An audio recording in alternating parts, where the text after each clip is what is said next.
Prime Minister Mahinda Rajapaksa says that he has requested the Indian government for a 3-year moratorium on Sri Lanka's repayment of its loans. The Prime Minister had made these remarks during an interview given to the Hindu newspaper. In his interview, the Prime Minister had said that if the Indian government agrees to the request, countries like China too would follow suit. Rajapaksa had also been questioned on Sri Lanka's repayment of loans worth $5 billion US, which is the highest repayment amount for a year in the country's history. In response, the visiting Prime Minister had noted that the country will manage the situation and not shirk its responsibility on loan repayments.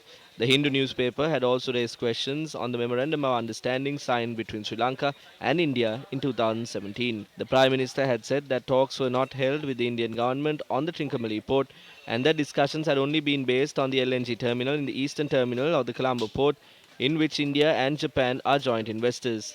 Prime Minister Rajapaksa had pointed out that the former government had not pursued the agreements which had been signed under their administration in 2017. He had stated that the then President Maithripala Sirisena had opposed all agreements that had been signed by former Prime Minister Ranil Wickremesinghe.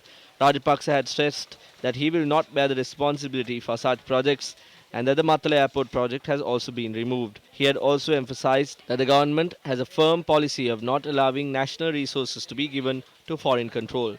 In response to a question on the security cooperation between both countries, the Prime Minister had noted that the government has decided to increase intelligence sharing and obtain technical assistance and training from India. Commenting on the steps which have been taken to resolve the problems of the Tamil people, Rajapaksa had stated that the people in the northern province had been given an opportunity to elect their own chief minister after the war ended in 2009. He had said that the 2009 elections had been conducted while knowing that he would be defeated and that nothing had moved forward after the polls. He had noted that the government expects to conduct a general election in April this year, following which he said that the provincial council polls will be held.